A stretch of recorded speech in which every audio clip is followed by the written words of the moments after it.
The Labor Day weekend sale is on at Tanger Outlets. Score up to 70% off at top brands like Nike Factory Store, Crocs, J. Crew Factory, Gap Outlet, and so many more. Refresh your wardrobe with the latest arrivals for less from all your favorite brands this Labor Day weekend. Tanger Outlets, always on trend, always on sale. Plan your trip at Tanger.com. You're listening to the Archaeology Podcast Network. You are now entering the Pseudo Archaeology Podcast, a show that uncovers what's fact, what's fake, and what's fun in the crazy world of pseudo archaeology.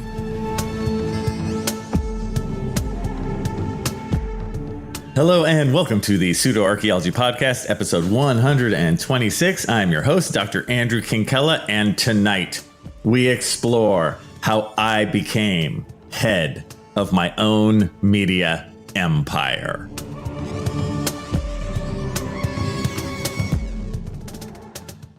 So, we're talking about being a media mogul today.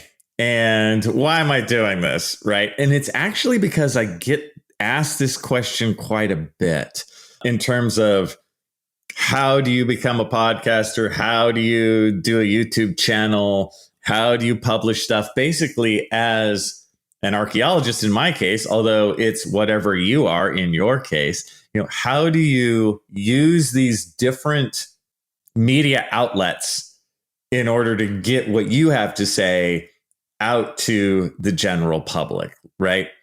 So again, I want to talk about this because I keep seeing things in the news how kids, like when they say, what do you want to be when you grow up? They say YouTube influencer, right? And so like, what is that? Why? It sounds kind of lame, right? It sounds empty, which in many ways it is.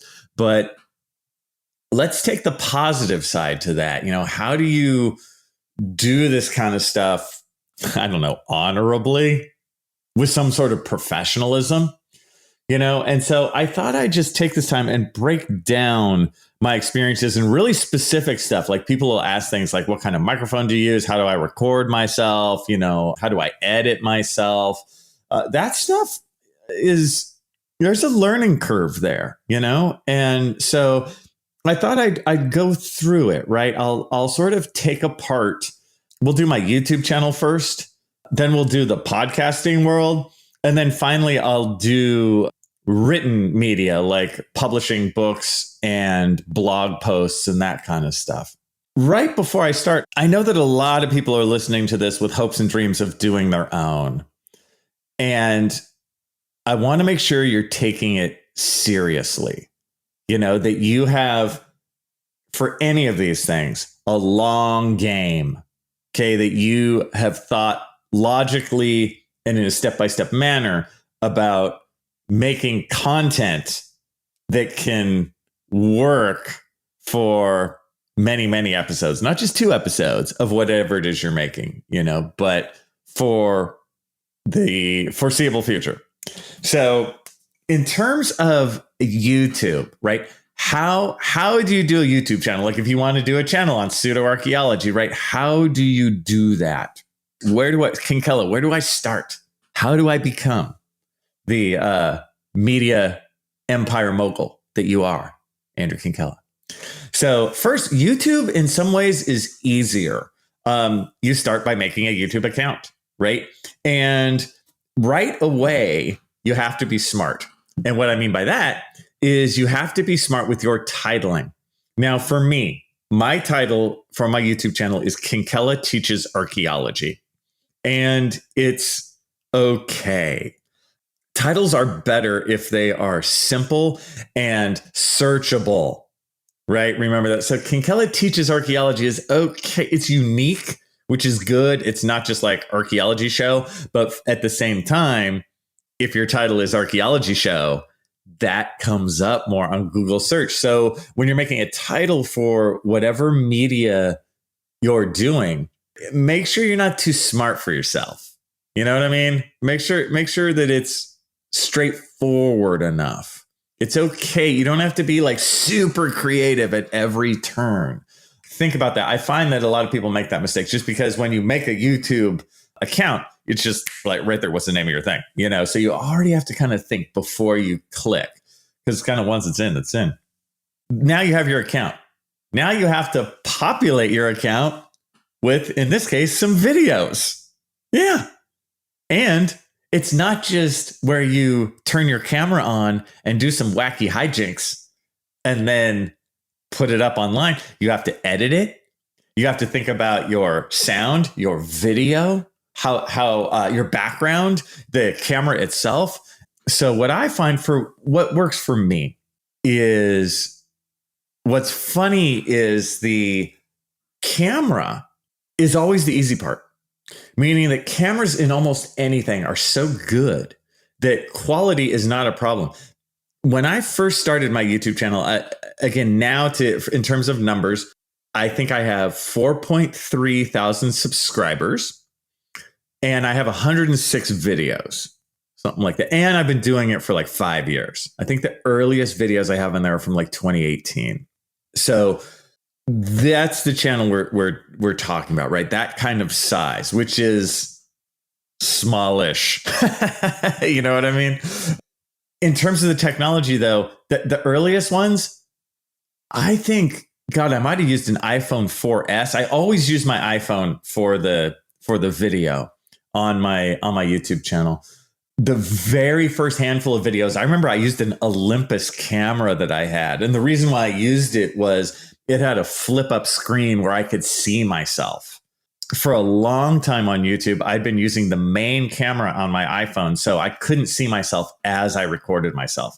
It is nice to be able to see yourself. Just recently, I've switched to the forward facing camera on my iPhone. Right now, I'm using an iPhone Mini 12, and the forward facing camera is more than good enough. Now, in the olden days of 2018, maybe the forward-facing camera might have not been quite good enough. Who knows? My point is, though, that the camera's not your problem. The camera quality will be good. Your problem is going to be the sound for your YouTube video. Now, again, I've found that modern iPhones are so good in terms of sound that I actually record my videos just with the camera itself. Like no added sound. I'm just recording into iPhone sound.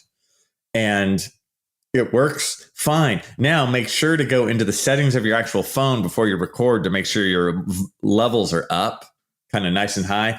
My problem, as we'll see in so much of this, is that my voice is super loud. And I'm always having to fight against, I'm always turning my levels down, always down. And a lot of times it's never enough. But hey, you always hear me. So your sound is going to be more of a problem. I went to a point for a while where I had a lavalier mic, which is one of those little clip-on ones that runs straight into the iPhone. And I found that, again, my voice was so loud that I was overpowering the lavalier mic, even though I would put the lavalier like way down and I turn the levels down. I thought it was going to be better and it wasn't. So if you're thinking of doing a YouTube channel for your nuts and bolts, remember, before you start, you need a camera. Your phone's probably fine. You need to test the audio and make sure it sounds okay. Oh, and for the camera itself, you need a tripod of some kind. I have that. I happen to have an old tripod. I bought a little addition you could screw on the top for a clamp for the iPhone itself. You absolutely have to have one. You have to think that what you're making, you want it to look professional. You know, how many YouTube videos have you seen where you're like, dude, it's not professional? Now, for me right now, I'm recording myself, but you may be only hearing the audio. My background right now isn't that great. It's because I'm doing my podcasting stuff and I don't worry about the background so much.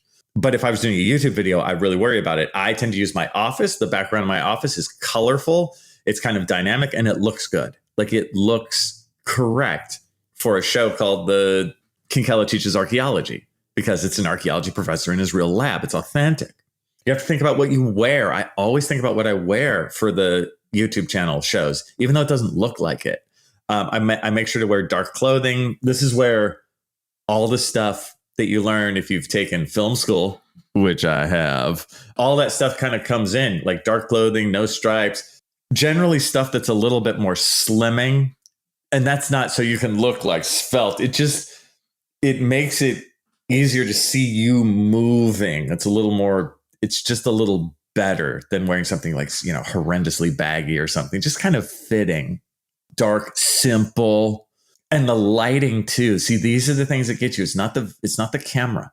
Lighting.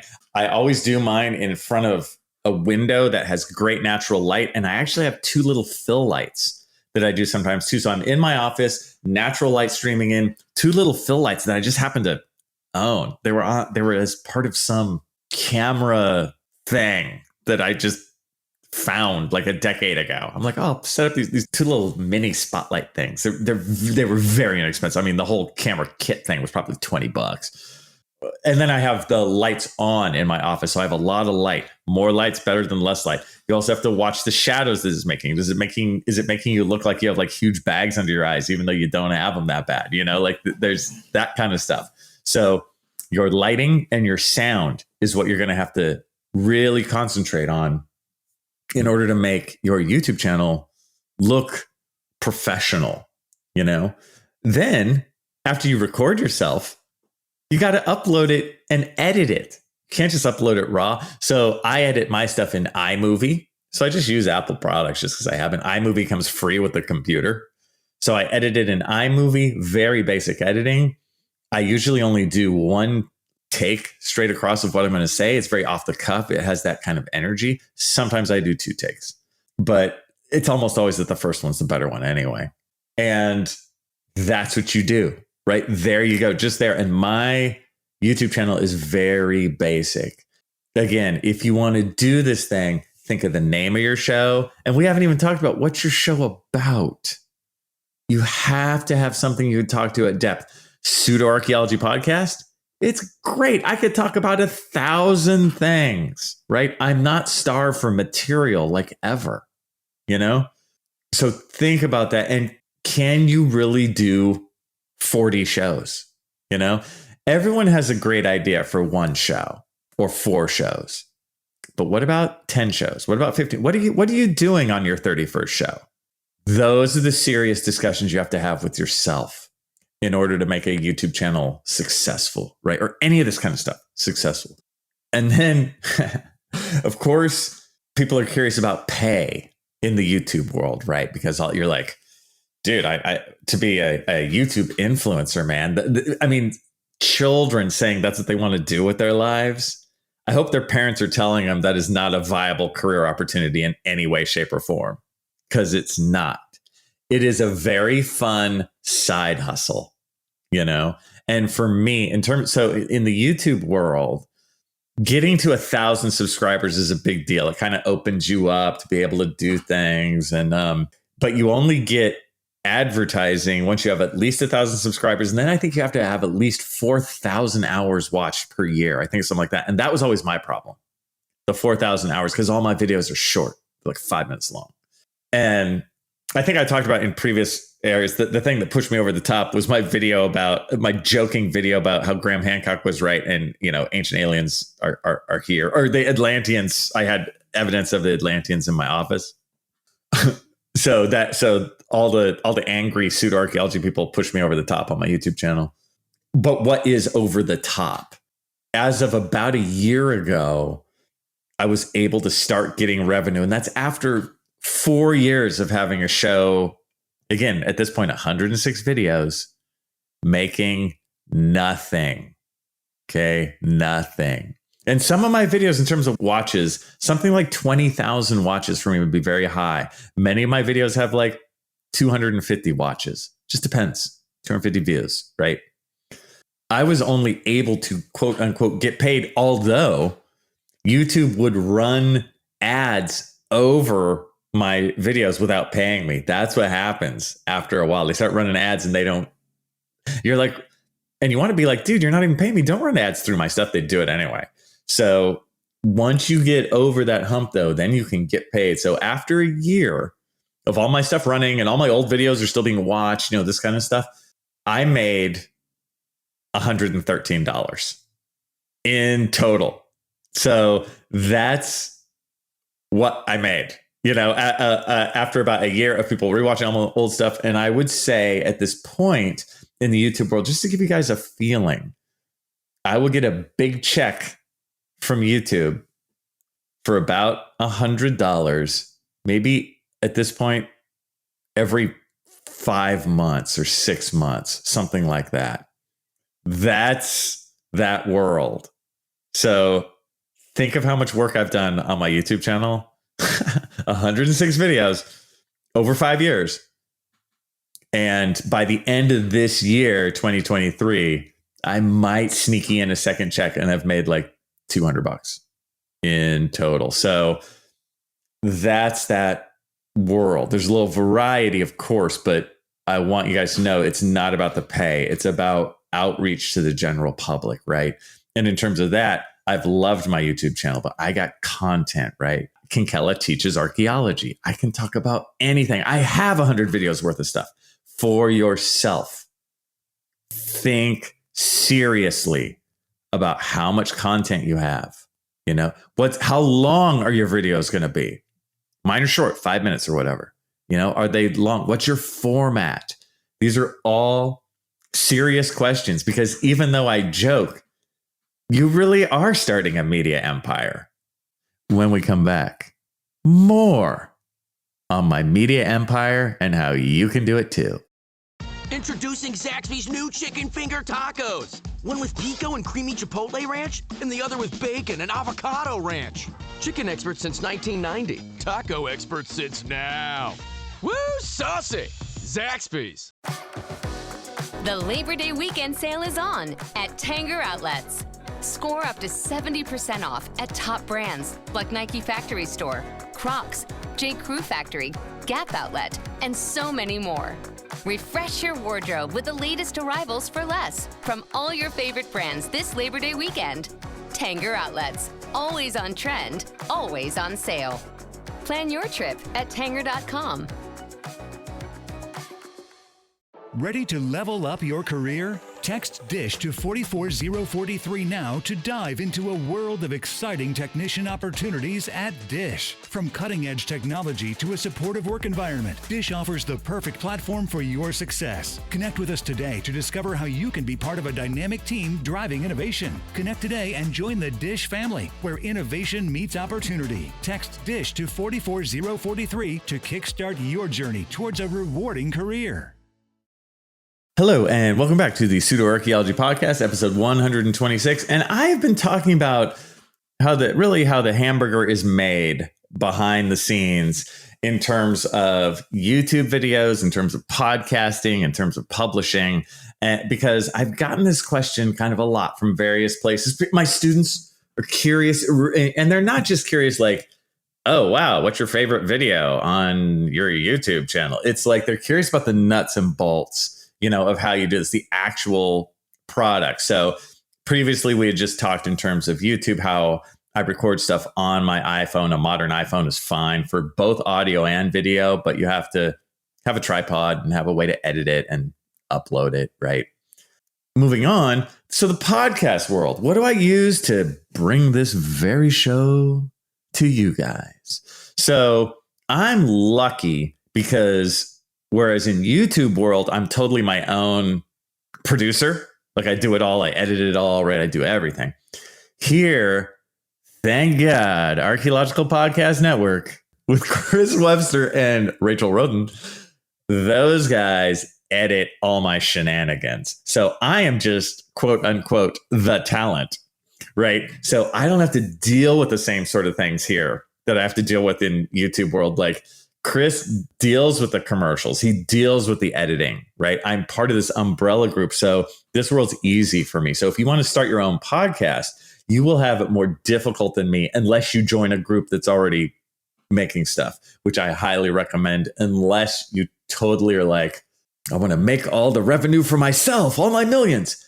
Notice how much I said I made in the previous segment. That's what you're looking at if you're getting into this world, right? Sort of tenths of pennies in terms of the amount of time you put in. But in terms of so how is this podcast made? We make it on a platform called Zencastr. There are different platforms in order to make these. And I go into the Zencastr program and I sort of turn it on, and I have choices whether to just record audio only or to record video as well. In terms of the video, it's just straight off my Mac. And my Mac is like 8 years old, 9 years old at this point. So this is an older computer. Still looks great. It looks fine for these needs. The camera's fine. It works very straightforward. The audio, though, is, of course, what matters for a podcast. Now, for me, the microphone that I use is the Shure MV5.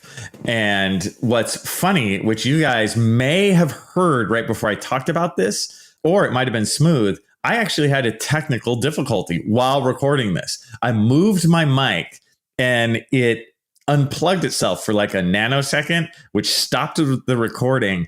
And I had to backtrack a little. So in the podcasting world, technical difficulties like that will happen. And in terms of my audio, my mic is not that great. I've been looking for a better one. I even have like sort of the little spit cover, like the fly cover on it too, but it doesn't seem to help. I find when I listen to myself, a lot of times I'll have this like I'll hear my P's or like little clicks in my like those. And I try and control those. And that's something, if you're getting into the podcast world, that you really want to listen for, to try and clean up your speech as much as possible. And sometimes those are the hard things that are for me to not do. You'll hear it. Sometimes I think I probably did that. If you listen back, it's one of those things. I think I need to mess with my levels, mess with my mic, because I can hear it if I listen with a really critical ear. And that's what you guys have to start doing too, is listening to these things with critical ear, watching things with a critical eye, critical mindset. So I do have a separate mic that goes into my computer. Again, it all goes through the Zencastr program. And then I have separate earphones too. These are Sennheiser DT770 Pros. I think they're about $120 or something like that. I definitely recommend a set of earphones like this in that range. I've been really happy with them. So my earphones, I'm really happy with. My mic, I should probably get something else in time. I'll try out some other things. So in terms of this world, barring the technical parts that I just talked about, right? Of course, you need a mic. Of course, you need earphones. Like before, like with the YouTube channel, you need an idea of what to say. How long is your show going to be? How many breaks? On this show, we have 3 breaks, right? And I try and go for about 12 minutes a piece. Definitely call it by 15. And I find that's okay. And I find, if anything, I try and have maybe like 35-minute show in total. Sections, some will be longer, some will be shorter, as you guys have experienced, right? Even now, if you're into this world, this podcast world, you can go back and listen to a handful of some of my old shows to see, and you can listen with that critical eye. Oh, hey, his third segment was only 7 minutes long. Oh, his middle part, though, man, that was 15 minutes long. Did that work? Did you like it? Did you not? Listen with that critical eye for yourself, right? If you want a show, think about its construction. This is what so many people don't do. They just think, I have a great idea. I'm going to do a show about gardening. But how? What's the setup? What's your angle? Why should I listen to you? Who are you? Right? It's okay if you're no one, but you're really on it. You're really serious. You really work. How many people have we seen start to do this stuff and then just drop away? Right? It does get to be work. You do have to work on it. And those technical aspects, dude, are what you really want to think about. Length of show. What's it about? Could I do 30 shows about this? Who's my audience? I haven't even talked about that. Who's your audience? Who are you talking to? Who do you hope listens to you? I always try and go as broad as possible. Any of us are going to say that, but also with an angle of, like, in terms of archaeology, professionalism, or I try and push it to be as technical as I can be, but still be inclusive of everybody. I'm not going to start to use jargon or something, but I try and talk about fairly high ideals because those are fun. That's what people care about. So think about that. Who's your audience? Who are you talking to? That's super important in any of these worlds. So podcasting, there you go. That's my experience. And then how often are you putting these things out? I do a show every other week, right? My YouTube channel, I'm really much more happy-go-lucky / lackadaisical. And sometimes when I have ideas, I do more. Sometimes I do less. I wish I could put up a YouTube show every other week. I tend to not to. I tend to have so much to do. But if it's been a month, I start to freak out. I'm like, oh my God, I got to put some content up. So that's my experience with podcasting. Yours may differ. Finally, publishing. So you want to write for the world. You want the world to listen to your finely scripted tones. We did a show on the CRM podcast about publishing, which I'll link to down below. And that's a more in-depth discussion of the different types of publishing. But I'll say this, the same ideas apply. Now, what are you going to write your book about? Or your blog post or your article? One thing you could do if you're trying to get out to the world and you're like, but I'll never get an agent. Like I don't really have a literary agent, even at this point, I don't. But, how do you get out to the world? Start a blog. If you're serious about a blog, you want to buy your domain name. If what I've just said, you're like, what is that? It's basically buying the rights to something like andrewkinkella.com, which I've already done a few of those. And how do you do it? You do it through places like GoDaddy. There's a bunch of named sort of domain handlers. And I honestly forget which one I go through. I think it's GoDaddy, but I may be mistaken.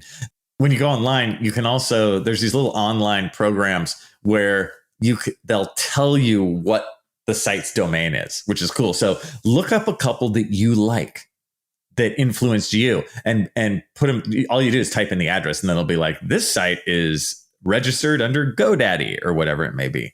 So see what else is out there. Know that you're small potatoes, but you're serious small potatoes. Okay.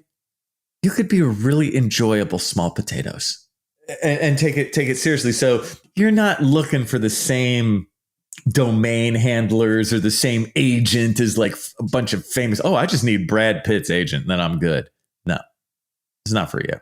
Right. And you build over time. So just write and then you just start a blog. I have one, which I've kind of relabeled and stuff. And I haven't written on it in years because this other stuff has taken my sort of free time, of doing this kind of stuff, which is fine. I'm not against doing other blogs. And I have a couple blogs that I wrote up that have been really useful for my students. Like I wrote a blog post on what to put in your backpack if you're going on an archaeological project, specifically to Belize, but the ideas are good for anywhere. Kinkella's backpack checklist is, I think, what it was called. And that really works for people. And I'm really happy about that. Right. So I recommend having a blog somewhere out there, that you can add on as needed. But if anything, in my media empire, my blog was a failure, right? Because I haven't spent the time upkeeping it. I rarely put stuff on there. So it's really on the back burner. And that's okay, right? I don't go to sleep going like, I'm such a loser. Should have done more on my blog post. No, it's just how it is. Again, you will try stuff. And then certain stuff won't work out. It's okay. Try some of those other things too. In terms of the pay, I've gotten no pay for the blog ever. It's just way too small. And then in terms of writing a book, that's very varied and there's a lot there. But I will say the short answer is never pay to have your book published. Never do that. If you work through some sort of any reputable publisher, you should get a 10% cut. That's how classic book publishing pretty much works. You can also self-publish through Amazon or this kind of thing. I haven't done it, but I've had friends who have. It can be good too. It depends ultimately on thinking about things like your audience, what will really work for you, being realistic. Oh, my audience is the world. Yeah, but nobody's going to read your gardening tips from my backyard. You got to be honest. You got to think about that. What's your market? Have a business mindset, but go for it. And in the publishing world, the key to writing is writing. Right. You have a computer. You're going to need a computer if you don't have one, yo. Write it down. Write more. Write the worst crap you ever wrote. Who cares? Write. Right. And then the more you do it, you might see certain things where you're like, ooh, I could really expand this into a book or an article for someplace. And other areas you're like, this didn't really go too far, but I could just make it a blog post and move on. It's about, remember, I always say this, content is king. Just make content and keep going. When we return, my final thoughts on building your own media empire. The Labor Day weekend sale is on at Tanger Outlets. Score up to 70% off at top brands like Nike Factory Store, Crocs, J. Crew Factory, Gap Outlet, and so many more. Refresh your wardrobe with the latest arrivals for less from all your favorite brands this Labor Day weekend. Tanger Outlets, always on trend, always on sale. Plan your trip at Tanger.com. Are you ready to launch your career to new heights? Visit careers.dish.com/technician now and uncover a world of exciting opportunities waiting just for you. From cutting-edge technology to a supportive work environment, Dish has everything you need to thrive. Don't wait any longer to kickstart your next opportunity. Apply today and join the Dish family where innovation meets opportunity. Visit us online at careers.dish.com/technician. Your future starts now. Chicken tacos should only be trusted to chicken professionals. That's where we come in. Introducing Zaxby's new chicken finger tacos. One comes with pico de gallo and creamy chipotle ranch. And the other comes with bacon, lettuce, tomato, and avocado ranch. Chicken experts since 1990. Chicken taco experts since now. Order yours today in the Zax Rewards app. Woo, saucy! Zaxby's. Okay, hello, and welcome back to the Pseudo Archaeology Podcast, episode 126. I'm your host, Andrew Kinkella, and we have just been talking about how to build your own media empire. No big deal. Just building your own media empire. With this final segment, I just thought I'd talk about some basic tips and tricks that help everything, wherever you're trying to make your mark in the public domain. I mean, of course, the better you are at tying all this stuff to social media outlets to be your own self-promoter, that's great. I'm classically pretty terrible at that because things like Facebook and Instagram just bring me no joy. So I just don't like doing it, where I like making YouTube videos. I like making podcasts, Once you start working on stuff, realize that nothing will happen for a while. And I always say this, you'll feel like you're just in a cave and you have no idea if it's good or bad or whatever. You keep going. Content is king, right? Tweak your show or written thing as you go, as other people read it, as other people watch it, as you make other episodes. Watch your own stuff with a critical eye. I always joke that the most narcissistic thing I do is listen to my own podcast. or watch my own YouTube video, but I'm not doing it to hear my joyous, too loud voice. I'm watching it with a critical eye to see if everything's worked, or I'll listen to my own voice and be like, oh, I can hear too much clicking, or oh, it was too quiet, or oh, I went away from the mic. It didn't sound right, or oh, I'm standing not right, or my camera on my YouTube video, oh, it's too high, I need to angle it down. Oh, it's too dark. I look like I got really bad bags under my eyes, or, whatever it is. Ooh, that shirt, that's a terrible shirt. Remember, don't wear that in the future. So you got to be able to be self-critical like that. It's just massive. People who can't be self-critical will be terrible at this. You have to constantly, it's not about being sad or down on yourself. It's about just taking it in and going, okay, that worked. And you also talk about the highs, like, ooh, what made that show good? Okay, it was energetic. I really spoke off the cuff. That was really energetic. And it had an upswing energy to it. Like, that's good. What made that show bad? I sounded a little tired. I wasn't sure what I was saying. I didn't have security in myself, So watch your own stuff with that editor's eye. Start looking critically too at not necessarily YouTube or podcast sensations. look critically at shows that are just ahead of you. There are like YouTube channels that I watch fairly regularly, and they have nothing to do with archaeology, but they're often about like electric guitars or other hobbies I have. And I started watching them. There's two in particular. There's one called Steve from Boston, who he does a lot of like 1980s, like shredder guitars. And there's another guy called Marty 5150, a lot of the same stuff. These guys are both old, like guys of my generation, give or take. And they're just sort of churning out YouTube videos they're doing them like every week, every 2 weeks. And I look at them with a critical eye because I remember I watched them when they had under 10,000 subscribers. One of them now has like, I think Steve has like 50,000 or 80,000, something like he's a lot, right? And Marty's up to 20,000 or something like that. And again, there are other ones too. I'll watch other archaeology ones or whatever just to check in. When you watch those, especially in the early days, you're like, oh, I could do that. Right? Those are key. You'll see them with their own screw ups on audio or editing or whatever. And you're like, oh, okay. Watch, how long are their videos? What are their videos about? Stuff you like to watch anyway, right? How often are they putting them out?